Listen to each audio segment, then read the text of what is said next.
What's going on, gamers? Are you returning to Destiny 2, thinking about it, or just trying to see what's up to date meta, what weapons, what quests, what builds, and you open up the game and you get hit with 20 million pop-ups? They're all on the screen telling you to swipe the credit card, and then you look in your inventory and there's all these quests and you're like, what do I do? What's important? Well, in this video, I'm going to break down an easy follow along guide to explain what's important in the game, how you can crush the game using certain builds that are easy to obtain for any new player, get max power lights, and just cruise through and have fun. Don't burn yourself out. Remember, subbing to the channel is free. Just click the subscribe button for me, helps out juice the algorithm. Leave a comment down below, say, Clyde, I hate your videos, or I love these are the best guides ever.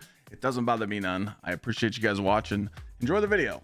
Roll it. So you just turned on the game, you got 16 pop-ups. Bungie's told you to buy a whole bunch of DLCs and you skipped all that. What do you do first? Well, you're going to head on over to Rite of the 9 and get this free juicer chest. You're going to be able to get 3 weapons, also Izanagi and Aeons, and full armor set at 2020. You can do this on all 3 characters. As you see here, I was playing on my Titan, switched to a Warlock that I've never played on this account, ran straight to the Rite of the 9 and grabbed all that gear.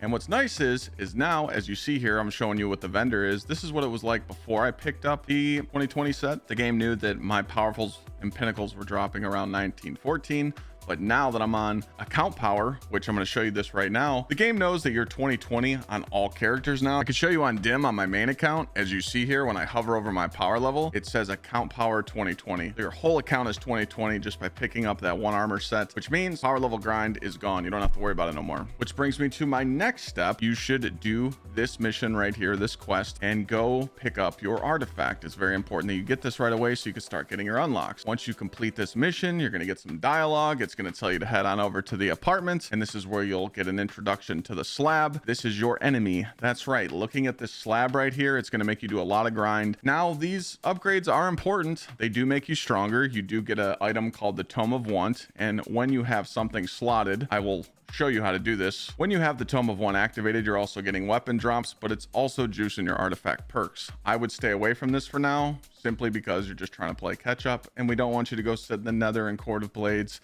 and make you hate the game. Once you pick up the artifact, it's really simple. Start unlocking some stuff. I can show you a screenshot here of what my Titan, Hunter, and Warlock pretty much run at all times, just running these same unlocks, so you can go based off something. Then you're going to want to go do your Prismatic unlock. I would do the Final Shape campaign on normal mode. You don't have to do legendary because you're already max power. You don't need anything. You just want to speed run through that campaign as fast as you can. If you want to do previous campaigns to unlock other subclasses like Strand and Stasis, totally up to you, but let's just stay focused on the new stuff. Now you're going to have to unlock fragments and aspects for your Prismatic. I would just look up a video on how to find all the locations for those, because once you unlock all the fragments on one class, you're able to have them on the other. The only thing you'll have to do on your other classes is do the missions to unlock your fragments, your grenades, and your abilities. There's 6 missions, and it's all at the Peril Heart in the social area. Also, I want to remind you guys that a lot of people that return to the game forget that you have to come to Ikora to unlock your aspects and fragments for your light subclasses.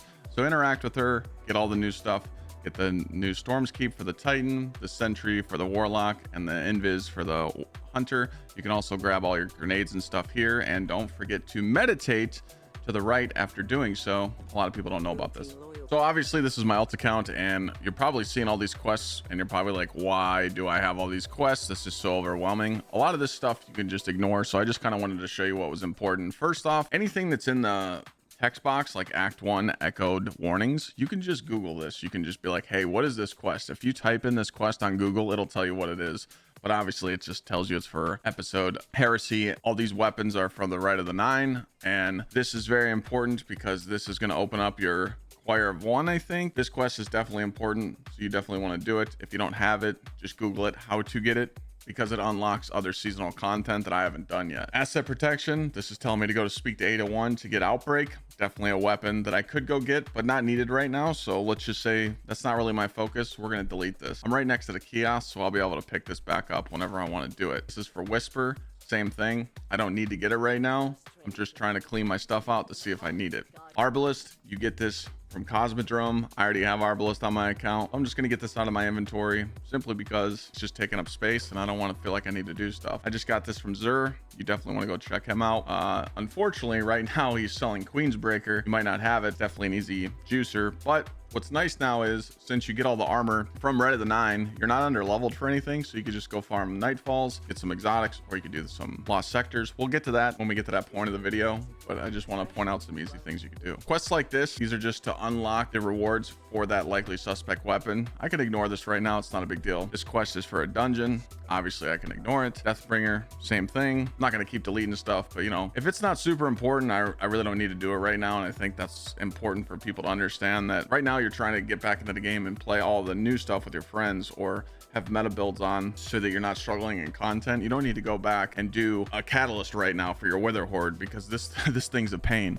You need to go get Divinity. No, here's my campaigns. But pretty much I just wanted to show you that it's okay to delete stuff, get it out of your inventory, because it's sitting right here in the archive. You can always come here and see which quests you haven't done, pick them back up, and it'll all be here. Here's the exotics, here's everything I just deleted, so it's all good. And then here's for my final shape campaign, it's just sitting here. So yeah, once you get Tome of One unlocked, you're able to get all these unlocks from the slabs. Now there is 2 slabs. I know this is going to sound very confusing, but pretty much just, again, Google it. I didn't want to put it in the video. How to unlock both slabs, Tome of One. I would not do this until you're all caught up with having weapons, having some builds, and then try to take them to the next level with this. Because what's nice with the tome, all you got to do is have something slotted. Let me just reset mine. I just need to have this here. Let's just say you don't have any materials, so you can't focus a submachine gun. Right now I have it activated, and then when I go to my artifact, it actually boosts my build.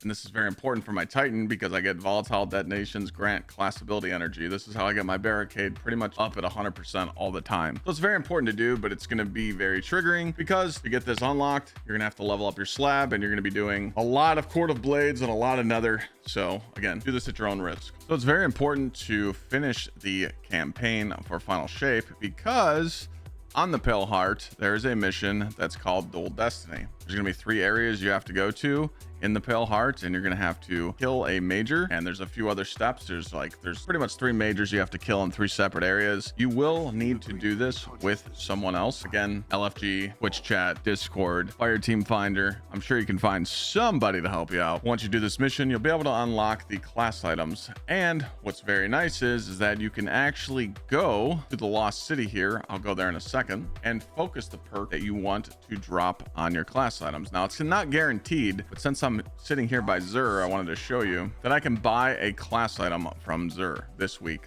He doesn't have them every week, but again, it's 41 strange coins. It does get expensive, but if you're farming Nightfalls or you're finding ways to get strange coins, I usually just farm Nightfalls. You can keep buying these, and this is something for down the road. Now, I just want to repeat that you do not need an exotic class item for your Titan or your Warlock or your Hunter right away. There's builds to use without them, and I will put them in this video. So this is why it's important to unlock Dual Destiny and do it at least once, because you unlock attunement. So for my Titan, I went for Immol's Light Synthos set for my endgame consecration build, and I can simply just focus this here. Now, I do want to remind you that it's not 100% guaranteed that you're always going to get Immol's Light on your class item. There's a percentage, I forgot what it is. But again, when you're first starting to get introduced to this, you should definitely do this mission every week, the Dual Destiny, because on your first run, after finishing it, you do get 2 exotic class items at the end. So again, this is the pain part. If you want to farm for it, you unfortunately missed out on a lot of good farms from previous events, but this is like your introduction to it. So now let's talk about Master Rahool focusing. Now this is really important,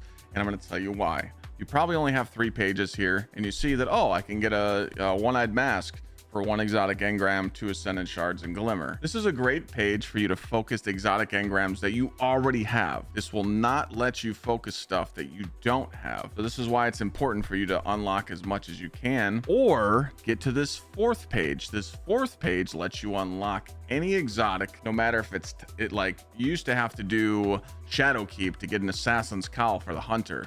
That is no longer. Just like this, a Loreley you get from completing campaign in the game. If you have an exotic cipher, you can just focus it with an exotic engram. So how do you get this 4th page? First of all, you want to just decode engram. Get as many exotic engrams and primes as you can, and just turn them in to level him up to 17. This is really easy to do now because remember, you're 2020 power, so you're not under level anymore. You can go do Vanguards or any of the playlists you like and see that you just need to do 3 activities to get an exotic engram. you can actually get 3 of these. So there's 3 exotic engrams right there. Also, you're not under level anymore, so you can go do nightfalls. You can do low level nightfalls in the playlist to get exotic engrams as well, or exotics. Also, remember, we're not under leveled anymore, so you can go do lost sectors. Now you might struggle a little bit because, you know, you might die a couple times, but that's okay. Again, if you just need more exotic engrams right now because you want to level Rahool up to 17, there is options to do it. So use those simple strats to just get as many engrams as you can, decode them to unlock the 4th page. Now let's talk about armor. The armor you picked up from Rite of the 9, it's probably not that good. You just use it for infusion material. Do you need triple 100s in your builds? No, but you do need some high resilience stuff and maybe some high strength for your Titan, or high recovery for your Warlock, or mobility for your Hunter. It kind of is just whatever you like. Now you can do the intro quest to get to the point where you unlock failsafe, and you can just focus this armor at high stats. Now pretty much what I'm going to do is I'm going to make sure that my ghost is on resilience, just for an example here, and just show you what it can drop at. We got a pair of gauntlets, resilience, strength, looking good. I'd actually take these if I was a new player. Now if you're like, Clyde, I don't want to do all the seasonal content, that just sounds terrible, I don't want to do that quest, it's boring, there is another option. Wait until Pit of Heresy is the featured dungeon. Go in and farm the final boss. All you gotta do is dunk the 3 orbs, instantly kill the final boss. It has no health. This pit armor drops super high stat. I don't know why. So it's kind of just up to you. Do you want to do the seasonal content, which puts you to sleep, or just wait for this? Some people don't want to wait. Got some options. Just wanted to give you something there. Just play as you go. If something's high stats, grab it. If not, delete it. You know, you don't have to save any of your armor because we're going in to July 15th. The Edge of Fate. All old armor is going to be changed except exotics. So if you're thinking about hoarding anything in your vault with armor, please don't. So it's always important to see what weekly featured raid it is. Unfortunately, by the time you guys see this video, Vault of Glass will be here for its last day, or it's not in the rotation anymore. But obviously Vault of Glass has the best machine gun in slot for the season and future content, and also the rocket. A lot of people use the other weapons as well, but anyways, it's just an easy farm to get the machine gun from Templar, and to get the rocket you can do like the last 2 encounters. I think it's really easy. As you see here, I'm loading into Vault of Glass here by myself past Templar, the checkpoint, and I can grab 1 chest in the Gorgon's maze, the final chest right before Gatekeeper, and then I can run back and grab these other 2. Now you can only get items that you've unlocked in the raid before, so if you don't have the weapons that you're farming for out of the chests, you won't get them, but they can drop red border and you're getting free spoils. You can also look up the checkpoint bots to load into each raid each week and grab all these chests and accumulate tons and tons of spoils. It's definitely important. I'm doing it here for Garden as well.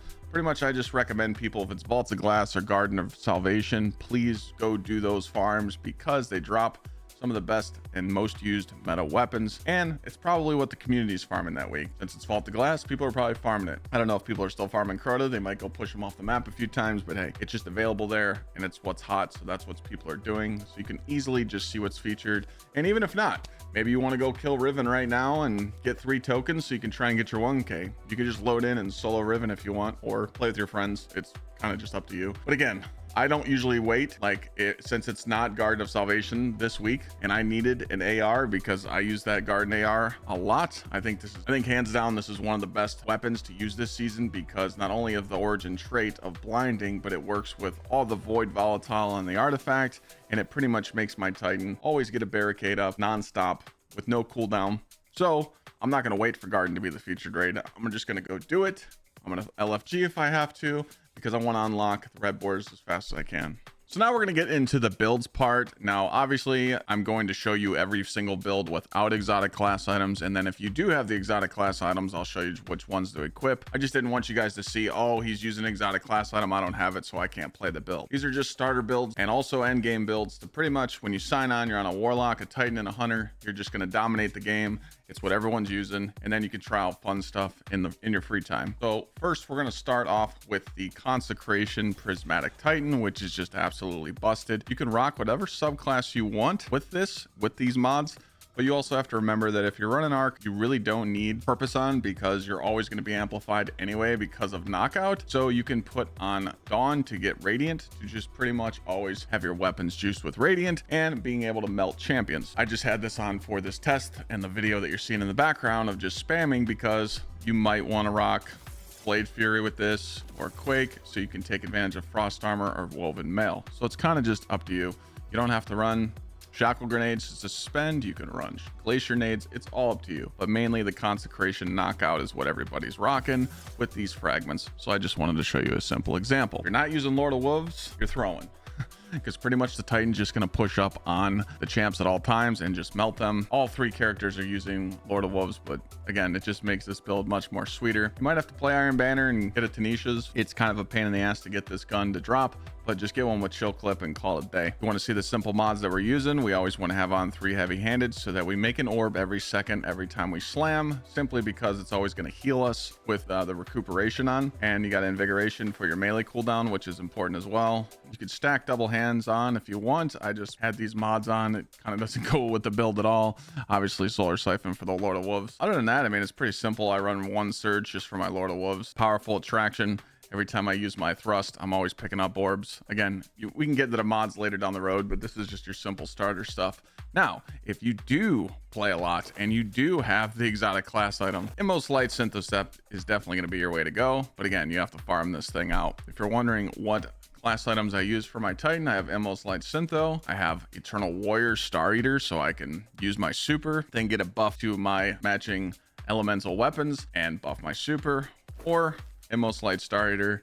I could sit here and show you my vault and show you every single class item I have. Is it important to have every single one? No, but as a returning player, someone that's trying to catch up, you're just looking to grab what's in the game, get you going. But I just wanted to point out that you do not need this class item to run the build. You could just run Synthocepts, or you might want to run Immol's Light. It's totally up to you, but just a quick starter build. And we'll make sure that we have the dim link down below so you can copy it if you like and modify it all you want. So now let me show you the busted Arc Titan build that you're seeing in the background. I was doing some testing on the new Ektar dungeon boss, Rite of the 9, and Ghost of the Deep. I get 2 thunder crashes. That's right, I get 2 thunder crashes in this clip because I'm utilizing how broken Arc Titan is. By the way, I just wanted to show you guys, I didn't show it to you in the Prismatic setup, but this is some artifact mods that you're going to be running.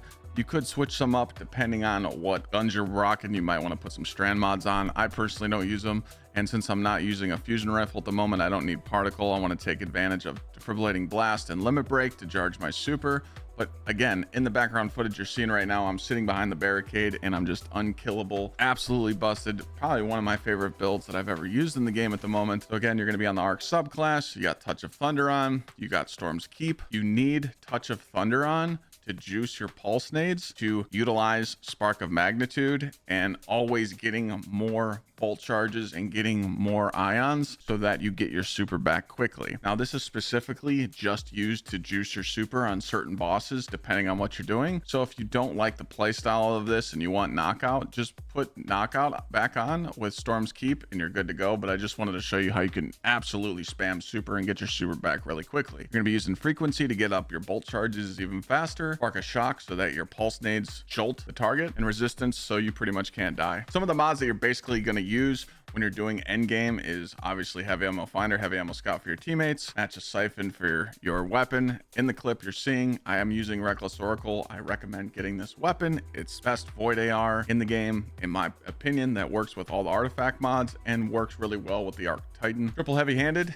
easy dub. Got your resist mods on, got your recuperation better already, and you got a scavenger for the weapon you're using, and then your basic class item stuff. If you want to see the mods that I ran during damage to get this crazy super damage, how I got 2 supers in 1 damage phase, I'm popping my barricade as closest to the enemies and the boss as I can, so we're getting bolt charges, like I'm getting the dynamo. That's how I'm getting my super up quickly. I have on triple arc weapon surge because I'm using my sword. If you were using Lord of Wolves, you would use triple solar surge, pretty simple. And then distribution's what's giving me my super very quickly as well when I'm standing next to the boss, popping the barricades, throwing the nades. It's just a busted strat to do. I just wanted to showcase how strong this build can go with using the right mods. I'm telling you right now, the biggest mistake people do is they put mods on their gear, they look at a screenshot and they go, oh, I'm going to put these mods on my Titan. They don't know what the mods do. You have to test out, learn your build. Once you can utilize it, you're good. Hopefully something fun like this encourages you to play the Titan, because we know it's the best class in the game. All right, so now we're on the Hunter, and again, Prismatic is very important. Prismatic is definitely meta for the Hunter right now,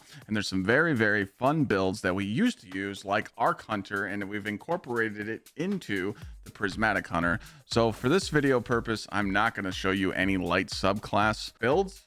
You can look up some older ones if you like an Arc Strider using Liar's Handshake or Raiden Flux, kind of just up to you, but we're going to be focusing on our Prismatic Hunter build. Now, this is going to be your basic punch, 1-2 punch, everything build all in one. Even when you're not playing in locked content for this testing purposes, I like doing this Lost Sector because it was the daily Lost Sector. And remember, we're trying to work on getting you guys as many exotic engrams as you can to level up Rahool and also unlock exotics you don't have. So when you're in a Lost Sector, you can't do the swap, but in everyday gameplay, you can easily take off Liars and put on Nighthawk to pop your super and then go back to your melee. Now, obviously with not swap perk that they just incorporated in the new Rite of the 9, you can't do that. You would lose your super. And this build is for someone that does not have the exotic class item. This is just you getting into the game. All you gotta do is find yourself a 1-2 punch shotgun. There's plenty of them.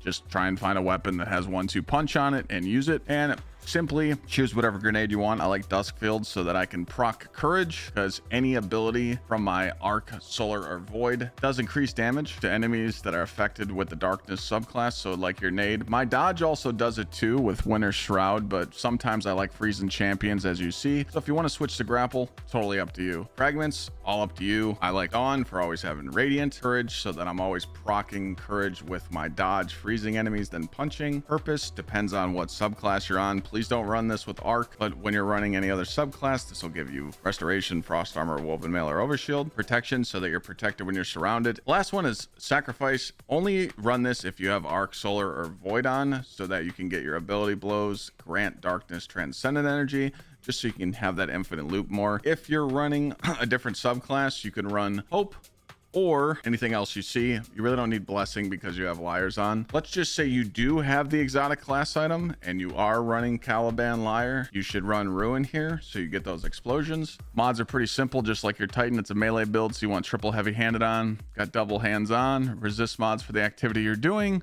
And then if you want to throw on a solar weapon surge for your Lord of Wolves, you can. If you're using Lord of Wolves or your whatever shotgun you're using, kind of just up to you. But pretty basic: dodge, punch, pop super, pop transcendence, everything's dead. Now, if you want to get into the exotic class item that I was using, you could see that there's definitely a difference. Now we're getting Spirit of the Caliban and we're getting the ignitions, and that is huge. But also I want to point out, you might survive better on the Liar's Handshake because you're getting the super heal. Okay, you're getting this heal. You might see that when you go to dodge, punch, and then you punch again and you hear that Liar's proc, you'll hear that sound effect, that you'll just get a huge chunk of health that heals you. I do want to point out that the exotic cloak does not. So if there's sticky situations where you feel like you died, sometimes you just don't get that heal. And that's why we rock the triple heavy handed on our gauntlets to proc the health regeneration so that you stay alive.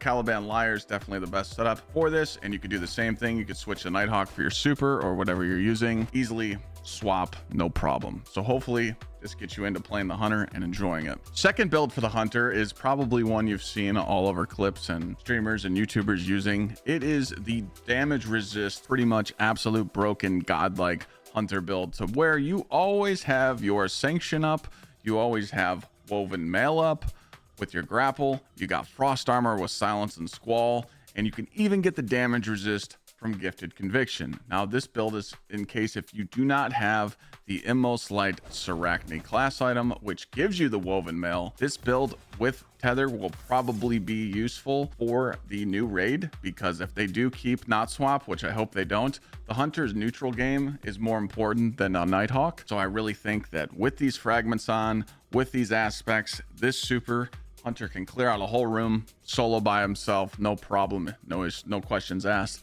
and you still get the debuff from the tether. So again, if you want the full DR, the crazy clip that you're gonna see with me just running through, I get the woven mail from the GsxrClyde, I get the frost armor from putting on purpose, and then I have the Immos Light GsxrClyde class item where you just run through pretty much the whole dungeon with no questions asked, always invis, and just using your abilities and spamming Lord of Wolves. Now, if you don't have that class item, you can run Gifted Conviction, because it's gonna buff your Sanction or your Tempest Strike. Now, when it bounces off enemies, it gives you damage resist. I think this goes up to 50%. Let's check dim. Yeah, this goes all the way up to 50% damage resist just by jolting with your Gifted Conviction.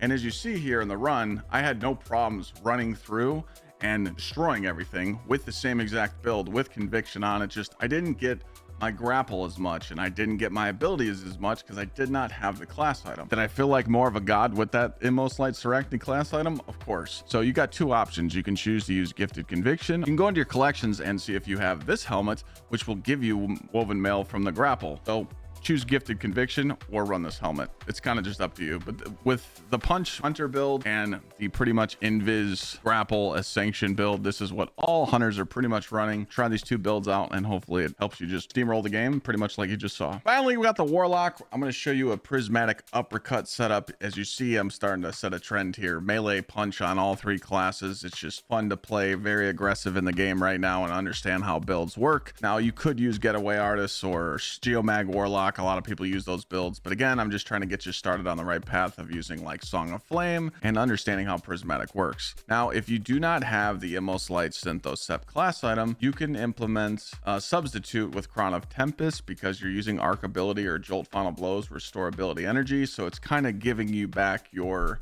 abilities. That's what I ran. Here's some footage of me actually running Crown of Tempest and just soloing this part of the GM and just consistently always having uppercuts and transcendence and just being a huge wrecking ball of terror. You know, it's great. But anyways, if you do have the class item, Song of Flame is just absolutely busted. The DR is insane. You've seen some crazy builds with it. We've been using them in Rite of the 9 to stun lock bosses. Here's the abilities you can use. I like Cold Snap so I could freeze the enemies and charge my uppercut with Courage. Totally up to you, but protection, purpose, dawn, courage, sacrifice, pretty much basic setup here that you've seen on previous builds. The only thing you want to really build into is make sure that you're making an orb with triple heavy-handed, hands-on for your super, and then maybe surge in your Lord of Wolves. Powerful attraction, totally up to you. I didn't run anything crazy on my artifacts. Pretty much the same setup for every class this season, unless you're using a fusion rifle or strand weapons. Nothing really changes. This build, you literally just use your abilities as quickly as you can. Use your uppercuts, Phoenix Dive, throw the nade, uppercut. Once you jolt the champion, you just destroy it with Lord of Wolves.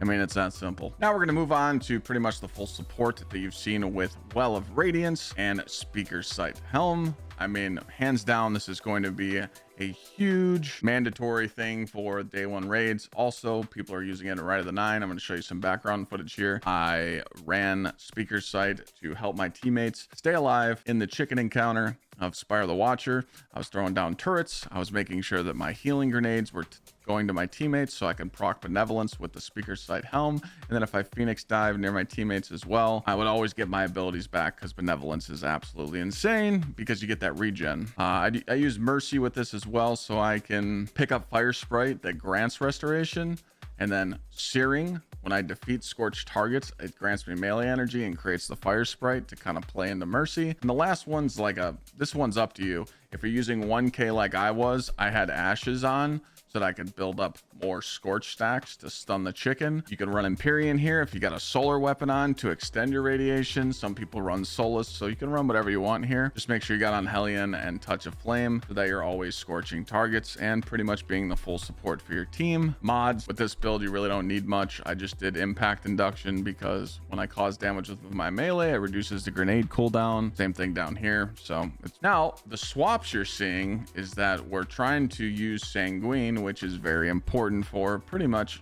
end game builds now for the Warlock, that when you pop your well, you're able to loadout swap to Sanguine while standing in your well, and this Sanguine is going to give you a 25% damage boost to whatever weapon you're using that matches your subclass. So if you have on 1000 Voices and you have on Well of Radiance and you have on Sanguine, you're going to buff that damage by 25%. If you're using something like Queensbreaker, you're going to have to loadout swap to Prismatic and have on Arc.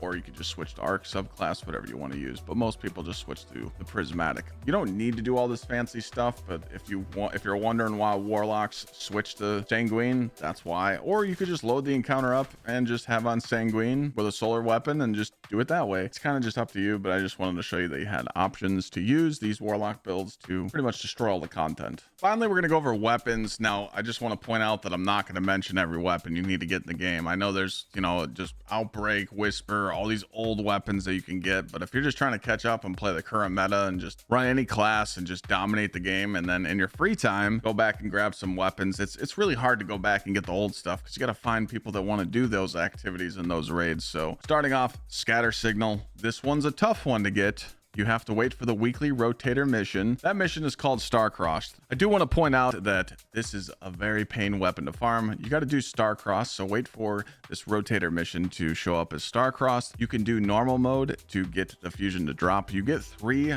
red borders each week, so just run all 3 on one character. I don't know if it's once per character or you can just do 3 runs on one character. Just test it out. But once you get your 3rd red border, please don't keep farming unless you enjoy pain, because it's very hard to keep getting them to drop. In the end, I think that it's a good weapon to get because it does have slice. Anything that has slice or sever is currently really good in the meta because you're using your class ability and then you're slicing the enemy, so it does way less damage to you. It's like 40%. It's amazing. Again, if you want to grind for this, go for it. Multi-Mac, you get this from Banshee. It's just sitting there. Bungie gave this to us for free, so please go pick this up. I'm adding a sniper in there because even though you already get Izanagi's from the Gift of the 9 chest, Supremacy is easy to farm. It's really nice to have a sniper with kinetic tremors and rewind. You could just spam some shots with this sniper. You would have to farm Last Wish, but again, to find a group to go farm red frames is really simple. Like I said, you can go get those chests for free with the checkpoint bots. All you got to do is just literally look up the checkpoints, find them, ask your friends to help you out, go get some free chests. Is this mandatory? Do you need this sniper? No, but it's just on the list. This grenade launcher you get from the season pass. Some people use it to generate ammo. Some people use it for movement tech. If you don't want to go smash your balls in a vice and go do onslaught to get yourself a mountaintop, it's up to you. Some people use this for movement to do the bounce off the walls and crazy jump strats, or use a mountaintop. It's kind of just up to you. I just put it on the list because I knew people were going to say, oh, you should add that. So again, another pain weapon, Tanisha's Mastery. It's a sidearm you get from Iron Banner. If you get it with Chill Clip, it stuns all 3 champions. It's pretty insane, but this took me about two resets to get, so it was painful. So again, grind it at your own risk. Lost Signal, you get this from actually unlocking the seasonal content, like we talked about how you can focus armor at Failsafe. You can also unlock this Lost Signal. This is a craftable weapon. You can easily get this. It just would take some time, but overall, I think this is a really good weapon to add to your arsenal for free damage if someone else has Wither Horde. A lot of Warlocks like running trace rifles in the kinetic slot, so you don't need this one. You can just run whatever you like. I just chose this one because it was in my inventory. It does come with some good perks. Plus it's a strand trace, so you can get unraveling orbs on it with the artifact. So again, if you want to go do Sunder Doctrine, you can get yourself a trace rifle. Moving on to the energy weapons. This is pretty much sweet and short. Reckless Oracle.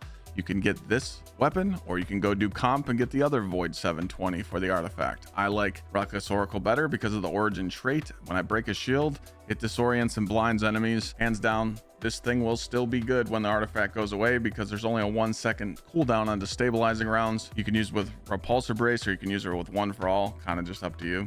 If you wanted a kinetic, it's solid. The current meta right now, Lord of Wolves is just absolutely stomping the game. Run this on any class you want, hip fire it, call it a day, bang. Easy. Choir of One. This is another one that's a pain to get. But man, when you get this thing fully crafted and you get all the intrinsics maxed out and you get the stabilizing rounds, it's amazing. Really good for day 1 content. Look up the quest on how to get it. Google it. I'm sure Dado's got a guide out there. Follow it. Get it for sure. Lemon Arc's really good on Arc Titan because you can just spam non-stop barricades and non-stop volatile rounds. If you don't have an auto rifle yet, you could try out the Lemon Arc. Use it on your Carousel of Falling Star build. Stand behind your barricade and just spam the bow. If you're going for Lost Signal, you can get a Baron action. Call it a day. If you're trying to farm Lost Signal out at Failsafe when you're doing seasonal content, definitely try and get this sidearm. It's a heal clip incandescent sidearm. Really good for combos with the Warlock and other classes. Pretty much you should just get any rocket sidearm you like. Indebted Kindness comes from Warlord's Ruin, led from Gold Volt Shot. Pretty much just go into collections, look and see what the best rocket sidearm that you think fits your playstyle, and just at least get one because they are nice to have for utility. Moving on to heavies, you can get yourself another half. You can just go run dares until the other half drops. All you got to do is get it to drop once and you can craft it. Grinding dares every week could be pain for some people and you might hate it. So just get yourself an Eager Edge Sword. You can get the Slammer with it too. It comes from the Nightfalls. Remember, it's easy to farm Nightfalls now because you're at power. You get that free 20/20 boost. So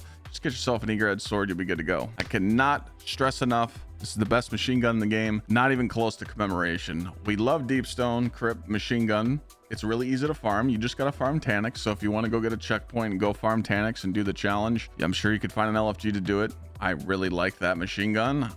But man, this thing just above and beyond. Corrective measure is just so much better because of the time loss magazine. I've seen like 190 bullets in this machine gun just with the stabilizing rounds, killing tally, and flared, and then I got the adept mag on it. You don't need this. I just farmed this in the adept version, but all you got to do is go get red frames, craft yourself this machine gun. You won't regret it. Now we're going to move on to some exotics that you probably already have seen people using. Queen Breaker, duh, just get the catalyst please, and make sure you set it up this way with combat sights, so you do the triple burst damage with the artifact particle. If you want the catalyst, you could still do the strat of private matches. I can't remember what game mode I launched into, but I just loaded up a private match. The match lasted like 10 seconds, and if I got the catalyst, I would quit doing it, or I would just reload it. And I forgot how long it took me. I think it took me about an hour to get, but some people just say they just go play Crucible and try and get the drop. Please get this, because Queen Breaker and Lord of Wolves is just running terror on the whole game. Thunderlord, still amazing this season. Make sure you got the catalyst. Thunderlord is really good. Bolt charge, amazing. You might have seen some videos of us using Winter Bites. This isn't mandatory. You don't need it. It's just in my inventory, but it's slapping the Ektar in the Ghost of the Deep. 1000 Voices. If you've seen videos of us using it last time in Inspire the Watcher, you can easily, if you have a Titan, go in, tractor cannon, solo Riven, get those tokens, and then just try and LFG the tokens to spend them on the Queen's Walk. It's a really easy setup. Just make sure you got Syntheseps on with Behemoth, tractor cannon the claw, and literally pop your super. You can one phase Riven, and then you would need people to hand in the tokens. But again, I personally don't think you need 1K voices or Winter Bite. Just get yourself Queen Breaker, Thunderlord, and corrective measure, and you literally dominate the whole game. Remember, everything else totally up to you. You can get in your free time. This whole guide was put together just to get you guys caught up with the builds, what I think's ease of use in the game. Make sure that you're not just putting on mods. Make sure that you're understanding why you're swapping from this loadout before damage and this loadout after damage. My main concern here is this, okay? I've been helping out people with the Rite of the 9 dungeons, and people aren't running surges. They're not running scavengers. They're not optimizing. And all these bosses in Ghost of the Deep are easily two-phaseable, both bosses. But I see people not optimizing, and you're putting a whole nother damage phase in for no reason. So please check your loadouts. I know Bungie doesn't let you delete them here. You got to actually go into dim, go into your loadouts, and actually clear them, which is just beyond my belief here that you actually have to go in here and clear the slot. Bungie should have a delete feature. I don't know why. Please understand your builds and don't get burnt out. When you're looking at your screen full of quests, like I did in the beginning of the video, you're so overcooked. You're like, man, do I need to do this? Do I not need to do this? Like, slow down. It's okay. Get the meta stuff unlocked, put it on so you can kick the crap out of the game. And then if you want to go get an old gun, maybe set a goal for that week to just go get that gun. You don't have to sit here and like grind and burn yourself out again. Destiny content's not going nowhere. It seems like they're going the casual route. They're just going to keep making it easy. I think Edge of Fate's going to be really easy for people to get into because it's not going to be linear story. We're getting all new armor. The power creep's going to go higher. We're going to get even more stronger. And I don't think the content's going to get too high on the difficulty level. Hopefully you guys enjoyed this returning player guide on getting you all caught up to date on what everybody's using. And I'll see you guys in the prep guide for Edge of Fate. We'll probably make that in the next month or so. Thanks for watching.